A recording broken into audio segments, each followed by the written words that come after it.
What's up, everyone, and welcome to another episode of Hustle Bunny. Today is a very special day because we have a sex icon, a legend, and certified businesswoman with 2 decades in the film industry, CEO of Red MILF Production. She's an actress, producer, writer, and director, and recognized as the first MILF and taboo performer. And it is Rachel Steele. So welcome. What an introduction. I had to get that right, so that's why I had to write that down. Yes. Well, 20 years in the business, it leads to at least a paragraph. You know what I mean? I couldn't get it all into one, but I feel like we're gonna work it all out throughout throughout this show today. Well, thank you for coming down and being with me. It is such an honor. Thank you for having me. I'm happy to be here. So, kind of tell us a little bit more. How do we add to that paragraph of Rachel Steele? Oh, well, it's been a long journey, and it's been a very interesting, colorful journey for sure. Coming from 2006, 2007, the technology, the people in the industry, how the industry's grown, social media, everything literally changed really, really full circle. Yeah, pretty rapidly, if I do say so myself. It did go rapidly, yes. So before we get to where we are now, how did this journey start for you? It was by accident. I was in the backyard with someone I was dating at the time who later turned out to be my husband. And we were at the pool and we were having cocktails and just being silly and enjoying the hot Florida day. And I decided to go in the house and change into a white tank top and jump in the pool and then come out with like the wet t-shirt thing. And I said, "Look at me, I'm Bo Derek from the movie 10." And I don't know if you know of that movie, but it's an old classic and it made her famous. And it was a white tank top that she was wearing that kind of was the sexiest part of the whole movie. So I was just fooling around and he started taking pictures. And then he said, "Hey, these pictures look pretty good. I know of an adult website I could send these into if they're having some kind of little photo contest, if you're all right with that. And if you win like $600. And 20 years ago, $600 was pretty good. That's a lot of money, back then. And I was working in the hair salon. I had my hair salon. So I was like, yes, do it. And I won. So then I just started saying, well, how can I do more of these pictures? And he's like, well, that was just one. Like, they don't just do this. You have to do more than just take a little picture. Right. I was like, okay, well then, and I went down a rabbit hole and started researching the adult industry. And then I started webcamming and working for fetish producers in Tampa. I saw what they were doing and I thought I can do this myself. I have a very entrepreneurial mindset. And it just sort of snowballed from there. Well, it sounds like it. I love that as well, too. Definitely entrepreneurial mind. Did you always have like a relationship with your sexuality, do you think? Because I myself just came kind of the same way, like came from a place to where it was like I was doing nothing that had to really do with like sex and sexuality, but I've always had a curiosity in doing adult work. And then I started to kind of go in and the more I went in, the more I found myself enjoying it. Was that something that you kind of encountered as well? Have you always kind of been like a fun, sexy? Well, no, not really. I was in the salon industry for 15 years, so that was pretty much all consuming. And I just got into this by accident. Right. So I was a single mother raising 2 children. I work. I didn't really have time to be all fun and playful. You know, I had to really make things happen as a single mom. Right. So when I stumbled into this, I thought, oh my gosh, this money. Yeah, it's profitable. A breath of fresh air. You don't have to work so long and hard, you know. So, and then the mindset kicked in and the art kicked in and my whole creative filmmaking thing really, that was something that I really loved. And then, you know, the sex was just part of the filmmaking. So that became more interesting to me when I was webcamming, because I was dealing with so many different people with all these different fetishes.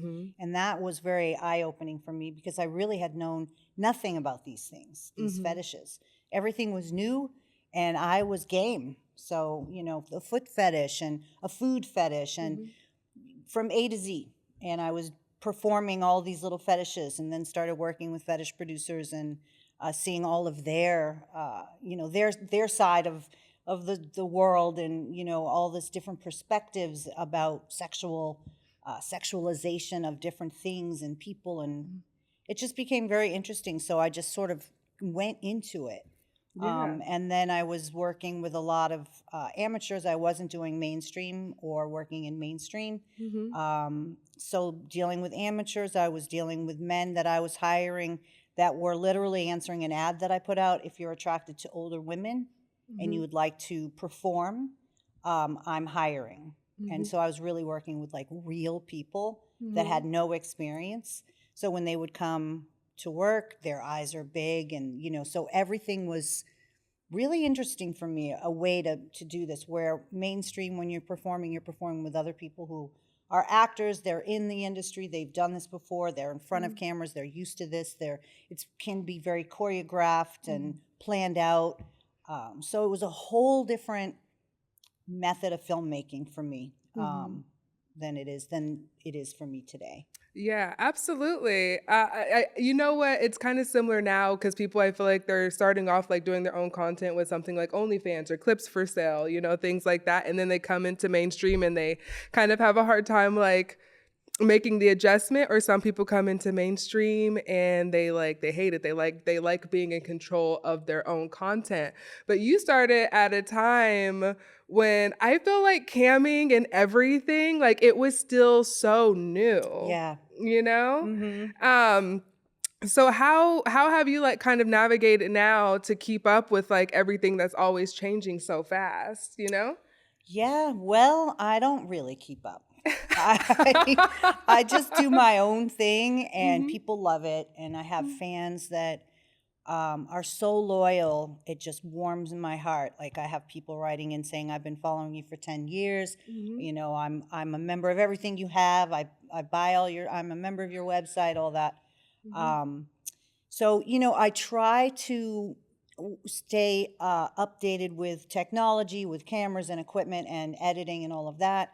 But as far as my methods of working and creating a film, I've worked with a couple of mainstream performers, and they said, "Wow, this was the best, the easiest shoot that I've ever been on," because I'm not doing cinematography style, you know, where you say a line and then we cut and then get from the other side. So it takes a half a day to shoot, you know, a 30-minute film. It takes 2 hours to shoot a 30-minute film, the way we do it.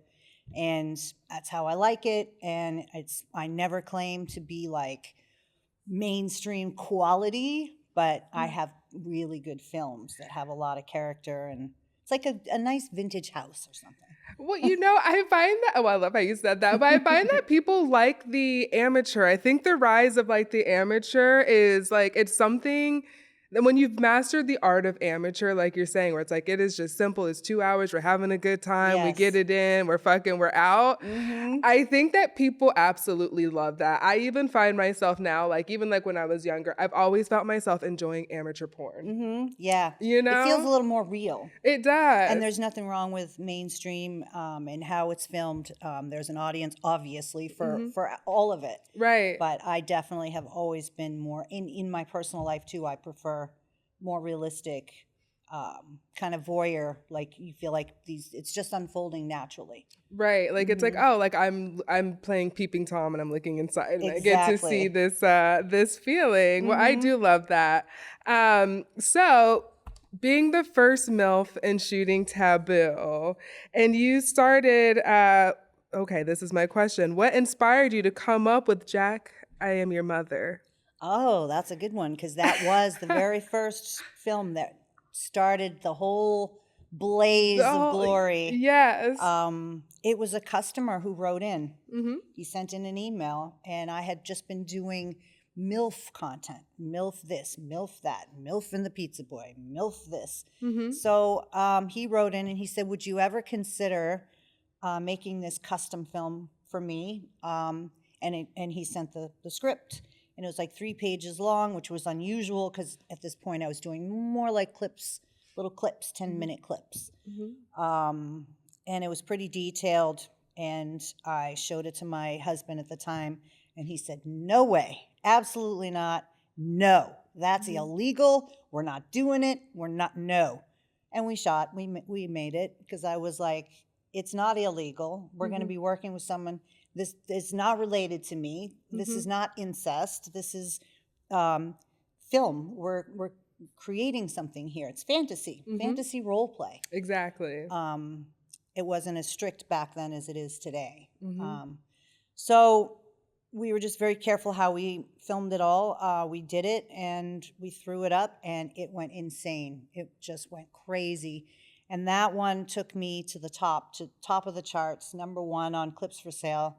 And then I just stayed there and I started making more content. I was like, this was insane. I'm going to make more. Yeah. My partner was like, oh, I don't want to do this. He's behind the camera. I'm like, we're doing it. Yeah. So we did. And we just right up the charts, stayed there for like almost a decade in the #1 spot. And that was, you know, I was the only one doing this. Nobody else. MILF started creeping in, but there wasn't even MILF content that was, you know, trending or anything. The movie American Pie came out, and that was another boost that I got. The fans were like, you look like the mother. Yeah, Stifler's mom. Yes. I don't even know if I've seen the movie, to be honest. Yeah, you know what? It is, I mean, it was like a movie that was, you know, that was popular when at that age, you know, that coming of age for me. And it was Jennifer Coolidge. Yep. Yeah, it was a good teenage angst. I can see it. I understand the MILF desire, right? Because Stifler's mom, I think like all his friends thought she was really hot, you know? It's like, who is it? Is it Stacy's mom has got it going on? What's the song? I think that, I know I think it's Stacy's mom has got it going Yeah. on, right? And it's fascinating because now the MILF content is so popular. Yes. But to be the person who started it, like that's iconic. Yeah. You know what I mean? I don't know if I'm the one that started it. Well, or put it on the technically, map, really. But I was you know? really a pioneer that blazed a pathway for sure. Yeah, yeah. Yeah. But, you know, in my mind, it's like this is fantasy film. And what's happening now is I can barely sell my content. Because it's being taken down. That's in against community guidelines. Like, and I mean, we follow all the rules and the 2257s and everything, and we still have trouble posting. It's being taken down. So there's a lot of stuff happening politically and with the banks and stuff like that. So it's getting more difficult, but I don't have any regrets for the content that I created because it's really good. Yeah, and I love that. You know, you stick by what you made, you did it, it's made you who you are today, and you've given people that fantasy. And I have found that, yes, of course, it's like an election year, and of course they're trying, you know, banks, things like, you know, credit card companies, all this that are making it hard for us to keep putting out content, and they're trying to take a ban and try and take us down. Even like with social media pages, they want to take us down, they want to make us disappear, but it's like I also feel like adult work is a necessity. No matter which way you look at it, it's a necessity. Not gonna ever go away. It's never just going like away. Alcohol and tobacco. Yeah, we're here to stay. Yeah. It's here to stay. It's here to fulfill fantasies and hey, either you know you get with it or you don't, which is it's part of my wellness program. Yeah. Okay. You have a wellness program. For myself. Okay. And, porn and being able to watch porn and consume it. It's part of my mental health. It makes me feel good, and I'm sure others will agree. Yeah, I think so too. I mean, it can be very healthy. It is, and I think it is healthy. I think it is a nice, sweet release that you can have for yourself. And you know, I remember it's a tool. It is a tool, you know. And I'm sure you've ran into people, all kinds of different people amongst your career. And I had a friend of mine or acquaintance of mine that I don't associate with anymore, but she used to tell me that she's thought that watching porn was a form of cheating. Oh, yeah. a lot of Yeah. people have a lot of different perspectives about it. Yep. Yeah, and that was one thing that I was always like, I'd much rather have my partner watch porn, I guess, than go and Go out live to a nightclub or, Mhm. and actually And be with actually other. partake in it, right? Exactly. I know relationships are different nowadays with people and how they look, but I'm thinking to myself, she's just an average girl, and I'm thinking to myself, oh man, I would much rather Yeah. walk in on my dude watching porn, Yeah. you know? Yeah. And be like, what are you watching? Yeah, what are you watching? Oh, do you want to Can try I that? assist you with that? Yeah, exactly. Playing to it's all a part of the fantasy, you Yes, know? exactly. It's a sexual tool. It is a sexual tool. And it helps you learn, it helps Just you like a grow. vibrator or Yeah. any kind of other toys. Yes, absolutely. Speaking, do you have do you have a pocket pussy? Can I buy you in the store? No, not yet. I'm working on that I though. need a Rachel Steele experience. Well, you're having one right now. I am, and I'm so excited. So kind of circling back, we were kind of chatting earlier before we got started, but talking about how the industry has evolved and it's always growing. How has it evolved since you've made your comeback? I know you said you took a little bit of a break, Yeah. and now you're back. So how has it evolved since you've been back? Yes, it's really moved pretty quickly. I feel like I took about 6 or 7 years off. I was on Twitter, staying active in social media, but I wasn't actually filming. My partner passed away, the one I was speaking of earlier. So I just needed a little time to heal and figure out what I wanted to do, and I just kept my social status going. And thanks to all of you lovely followers and fans out there, you guys, they just kept loving me and supporting me. And, I was just shocked that I didn't decline. But then when I decided to get back into it, it was like, wow, social media, that's probably the biggest change I noticed. But that's what kept me afloat, not filming. Instagram, definitely. Twitter was always there, but Instagram was definitely had grown, and OnlyFans, like, what is this? Yeah. I'm like, what is OnlyFans? Like, I didn't know what it was. I had to like Google it and read about it. And then of course technology, cameras and lighting and, all of that. And so, yeah, I noticed mostly, I would say, the social media aspect of it. Yeah. And OnlyFans and people, everyone is now able to create content. And YouTube, a lot of YouTube was happening. That was back, that was interesting too. Nice. And how do you think you've created staying power? I mean, I feel like your work speaks for itself, but for anyone who wants like the 20 years of experience and they want the staying power, what advice would you give them? Because A, you look phenomenal. B, Thank it you. seems like you're in a great headspace. And I think like those two things coincide with each other in having a longevity in your career. But for anyone who's coming in, even myself, to have that 2 decades of experience and to have that fan base, what would you give advice to people? I would definitely say try to do as much of it on your own as you can. Try to own your stuff.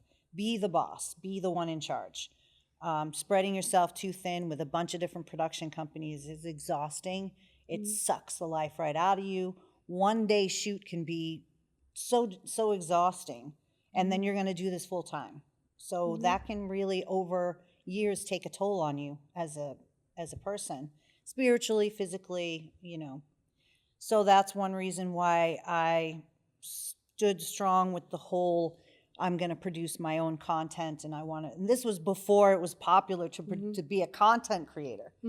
This was when people were telling me, you need to work for mainstream companies. And I'm so glad I didn't go that route, because then I wouldn't own any content. They would own my content, and I would have been paid quickly. And then you have nothing, though. You just have a couple $1,000, and that's gone once you pay your rent, buy your food, pay your car. So own as much of it as you can. Be your own production company, and that keeps your sanity as well, because now you are choosing who you're working with, how you're working, when, where, all of it. So, and that's kept me happy, healthy, and wanting to do more. Right. Because I'm not arguing with somebody else about anything creative, I'm the one saying, okay, we're going to shoot here and this is what we're going to do. And, because I'm the boss. Yeah. So I guess be your own boss as Yeah. much as you can. Yeah, and it's like I get the say so of how I want my career to play out. I'm not gonna be forced to do things I don't want to do. Maybe like I don't want to do like gangbangs or anal or something like that. But your agent's like, well, if you want to get work, you have to do this thing, right? And it pays more. And it pays more, right? That kind of sucks. Yeah, and I think that like it's always good to. I think that's great advice. Yeah. Be your own boss. Like try and do as much as possible. And the other thing that's really important is interact with your fans and really appreciate them, because without them, you wouldn't be here. Yeah. So you've got to appreciate your followers and fans and chat with them. I try to stay in touch with everybody and answer all the messages myself, and it takes hours every day, but I do it and interact with people. If I get emails, I try to respond to as many of them as possible. And yeah, that's a very nice touch. And I think nowadays, with like OnlyFans and stuff like that, a lot of it's losing its intimacy. Absolutely. Because they're hiring teams to, keep up and chat with people. And I think that kind of loses your fan base, right? Because it's not really talking to you and people want to pay to talk to you. Yes, you know what I mean? Yes, absolutely. I don't care how much content you put out there. They want the Rachel Steele experience. They want to know things about you. They want to know, how do you like your coffee in the morning? They want to know, how's your dog? How's your cute little baby? Like, they want to know things about you. Yep. And I think that's great. That's why I try to go to the expos and things like that. Do you go to any expos, like the Exoticas, ABN? Yeah, I went to Exotica. I haven't been to any recently, but I might go to some of those, yeah. Yeah, might dip your toe back in. I'd love to see you there. I feel like you'd have a line out the door. Oh, I'll say hello to everybody. Yes, I feel like that's a hello that you want to have. Yeah. Well, that is all amazing. And if you don't mind me asking, when you did lose your partner, how was that for you? Because that was a person that you initially started this whole journey with. Do you feel like you lost like a part of your brand? How was that grieving process for you? No, I don't feel like I lost part of the brand. He played Frank Steele in my movies. He was an amazing guy, stand-up guy. Nothing but good things to say about that man. So when he passed, and it was a shock, it was a very quick, sudden, unfortunate cancer. And with the diagnosis, within 3 months, he was gone. So it was pretty fast. I knew exactly what I was doing because he was the guy behind the camera. He was the one that did all the administrative work. And I was the one in front of the camera, hiring people, setting up the set design and what we're going to wear and, everything that goes on in front of the camera. So I knew that if I could find a team to do what he was doing, because what he was doing administratively is something that people can do. So I knew that I could move and continue this.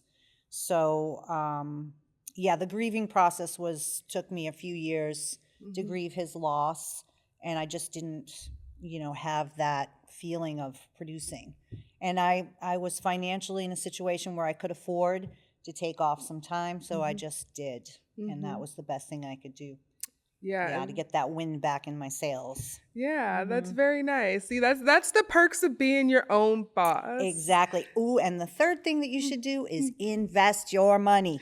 Hey, yes. Don't buy $3,000 purses or anything else that you can get later on in life. Yes. Put that money, find a good financial advisor and invest your money and make that money work for you. Yes. I've done that, and I'm so happy that I did. Oh, yes. That's some amazing advice. I'm so glad you said that. I always try to tell people that. I'm like, I get it, because I get it. Like, your first time making a massive amount of money, you think to yourself, oh my God, this is so much money. Like, what do? I'm going to go buy the first thing that's on my list, right? And then next thing you know, you're chasing your tail, because all you have are things, but you don't have long-term, like... Yeah, do you own any real estate? Do you own a home? That's an investment right there. Buy a house. Yeah, buy a house. Take that money, and instead of several purses and really cool shoes and jewelry, save that money for a down payment on a house. Absolutely. Get yourself a house, and then you've got some real estate and some equity, and because anything could happen. We could have an accident, you could get sick. You know, and then what do? You've got some expensive apartment that you don't own, a leased car. I mean, it can really spiral down quickly. And I watched a lot of girls that I worked with lose it quickly. So Yeah, I've actually seen that as well too. I've also I started off being a dancer, so in the club you see girls that make a lot of money and they're like, "Oh, you've been here because you don't have anything outside of it," right? It's like, yes, man, and then you see girls who'll go spend all their money. Next thing you know, like they're back the night before rent's due. They're like, "I got to make my rent money." It's exactly. I was a dancer like too for about a year, hmm and we were probably club. They're all the same clubs Yeah, because yeah, it's exactly the absolutely. scene. And I actually thought that when I was working as a dancer, I was like, I know I don't want to do this forever. I Mhm. know I can't do this forever. Mhm. How can I take this a lot of money that I'm making in one night that I can't make at any other job Mhm. and start, making this money work for me? So, Yeah, yeah. absolutely. Because I'm like you, when you get a massive amount of money, you might go 3 days with making no money, right? Mm-hmm. And then there might be one night where you make, okay, well, I made $2,000-3,000 in a night, and you're like, oh man, you're like, I want to celebrate. It's like, eh, do your small wins. Yes, Have yes. your small things that you like. So like for me, like I like my things. It's like, okay, well, I like to go get candles or like something Mm-hmm. that's like, small. Maybe it's like a massage, but like I won't go and buy something that's out of my budget. I always like tell people Yeah. like if you guys want me to have nice things, then you guys can gift me those That's things. right. You know what I mean? Gift me Yes. those things. And I've been lucky enough to have people that did want to gift me nice Yes. things. So that's how I have acquired most of my Yes. nice And then that things. keeps us looking gorgeous, thanks to Yes. you guys. And then we Yes. can also keep doing this because we have places to live in. Yeah, exactly. Please, to keep making our content, Yes. right? So what's next for you now that you are back in the game? What's next for you? What's on Rachel Steele's list of things to do? Well, I'm having a really good time working in mainstream. Hmm. I've worked with a couple of production companies, and it was really a good experience. And I'm just doing that once in a while, like twice a year or something. Hmm. But now I've met some really good people that are in mainstream porn too that I'm shooting content with and having a really good time. I'm exploring my female domination side, doing Oh, femdom dominatrix work, oh, I and love that is that. really fun and interesting. I'm really I'd love to hear liking. more about Talk that. about being your own boss. Oh yes. Oh yeah. I'm like, oh, dominate me. Take Yes, me out. I'm here for it's it. pretty fun. I'm really starting to enjoy that. So I've made 2 films that are like 45 minutes in length, Hmm. um, female domination, and they are going to be released soon. So you'll Very see nice. that on Twitter, Yes. and that's been a lot of fun. And yeah, I'm just going to keep making really good films with some really good people. I'm working with male talent from different agencies, Hmm. so the films are coming out really, really good because Hmm. these guys know what they're doing, and we really get along well, and we're able to really Hmm. put out some good content. Yeah. And then my long-term goal is to write a book about my life Hmm. and up to like today, Hmm. because I come from a background of violence, abuse, drugs, alcohol, all kinds of Hmm. crazy stories. Yes, It's girl. just an insane. I can't believe I'm sitting here with all Mhm. my limbs and Yeah. my brain Yeah. still. So I'm really grateful for that. And Yeah. I just want to tell my story because I think it would be inspiring to a lot of people. Yeah, Yeah. absolutely. Absolutely. And I love to hear that. I love that when people like to share their share their story because you don't realize how many people actually relate to it. Absolutely. You The know? tough times, It's tough the not times. the glamour, the pretty, Mhm. sexy stories. There's some hardcore living, but Yeah. I'm not alone. Like, Yeah. this is something that a lot of us have been through. So, Right. I think mhm. just in general, just a lot of women in general, whether Yes, you are a sex worker or not, I think a lot of us share the same story, you domestic know? violence and Hmm. women's shelters, and yeah. Yeah. Hmm. Been through it all. Yeah. Yeah, I was in an abusive relationship for like 4 years. Yeah. Yeah, Yes. Three yeah, and for it me. was it was a terrible time. Yes. you But know, look where we are. look where we are And now. and we're stronger for it, and we now have different perspective, Mhm. we're more aware, People can't play us like that anymore. Doesn't work like that. Yeah, it don't anymore. work like that. There's not No. much you can get over on me. That's right. And I think the biggest thing is I always choose myself now. Yes. I'll never choose another person over me and my well-being. Yes, you know? I think that's the most important thing. Love, self-love. And it took a while to get there. It definitely did. It is, yeah. But I feel like we'll have to have you back for a part 2 because I definitely want to hear that story because I like to share mine as well too. That would be great. So I like to end the show with some fun questions. Just so, old fans, new fans want to get to know you. They're just kind of some silly questions that I have for you. All right. So the first question is, if a movie was made about you, what actress would you want to play you? Oh, wow. I know, it's like that's tricky. I know, it's like one of those ones. I was like thinking about that as well too. It's like, oh, who and what would my... You kind of remind me like of Holly Berry a little bit. I get that a lot. A beautiful smile and thank you. Yeah. I don't know because I'm trying to picture like redheads, but you kind of remind me of. Have to be a redhead.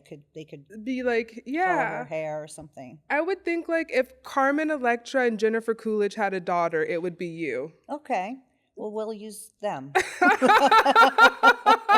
I just can't think of who I would want, but that's a good question. Yeah, because I do want to turn the book into a movie or a series. Yeah, a series. I feel like a series would be good. Yes, it would have to, like The Diaries of a Red MILF or something. Like Diaries of a Red MILF. I'd watch it. I'm tuning in. Netflix, you heard it here first. That's right.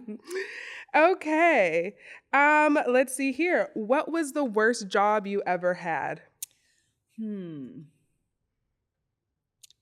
Probably working for a donut shop in Boston. I loved the donuts, but I didn't realize I had to be there at 5 a.m. Oh. And I had to walk to get there. I was like 19 in Boston, winters. Yeah. 5 a.m. It's pitch black outside and it's freezing cold and it's slushy. And, I had to wear a little dress, like literally like a little old-fashioned donut dress outfit. And get there at 5 a.m. and start, cleaning the counters and making the coffee, and grumpy old truck drivers would come in. And I was like, this is what I thought it was going to be like. This is a no for me, dog. Yeah, I think my worst job was working at a retirement home. Oh, that's depressing too. It was depressing, but kind of fun, but also kind of awkward. It was a weird time for you, girl. Are you a traveler or a homebody? Both.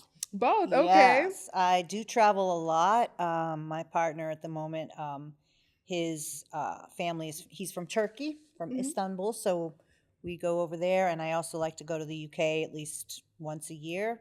I love the UK, London, Camden Town, and then we like to explore a little bit in Europe. But after about 10 days, no matter where I am, I'm like, I'm ready to go. Let's go. I just want to go home. I'm tired of living out of the suitcase and out of different places and wondering where we're going to eat. We're vegan, and it's not as easy when you're traveling. So food becomes like a stress. Right. And, stressful enough travel, and then I'll top it off with, there's nothing for us to eat here. Okay, French fries it is. Yeah, French fries it is. Day number 8, we're eating more French fries. Yes. That's a sign it's time to go. Istanbul is definitely one of my top places where I would like to visit. Do you love it out there? It's beautiful. Gorgeous. Yes. Yeah. Well, very, very nice. And then last question, do you have any secret talents? Secret talents. Well, I'm an amazing cook. Oh. Like chef style cook. Love that. I love to do the presentation with all the little finishing touches and Yeah, nice. Okay, what's your favorite vegan dish to cook? We're coming over. I can veganize anything. Oh, okay. So, that's a real skill set right there. Yes, but I really do like to make spaghetti meatballs. It's pretty simple, but with garlic bread and a Caesar salad. And, sometimes that's what you need, a good old classic. Comfort food. Yeah, classic comfort food meal. If I had a lot of money, I would open up a vegan diner and just Yeah. have it all be comfort food. Oh. Nothing diety or slimming. No, but you know, somehow it's still good for you, right? Because it's vegan. I That's feel right. like It's all yeah. plant-based. Milkshakes and cheeseburgers. Milkshakes and cheeseburgers, our favorite. We'll get like cute little dresses. Yes, 1950s style. 1950s dresses. Well, Rachel, if everybody wants to keep up with you, all your new fans, old fans, everybody, where can they find you at? Yep, the best place is Twitter at RedMilfRachel and my website, rachel-steele.com. And check out that website because it's fire. I have an Instagram, but it's like barely worth mentioning. I've been shut down 4 times. You've been shut down 8 times. So we out here. just find me on Twitter at RedMilfRachel and definitely go to my website, rachel-steele.com. Yes, check out that website, guys. I promise you. There's over 5,000 films, 20 years of work. 20 years and of work. still going. So. And still going. You guys hear that? You guys ain't gonna have no juice left in those tanks after that. You guys have weekend plans now. Go check out that website. And as always, stay hustling, my little bunnies. And Rachel, thank you so much for stopping by. Thank you so much for having me. I loved it. It was great talking with you. Absolutely.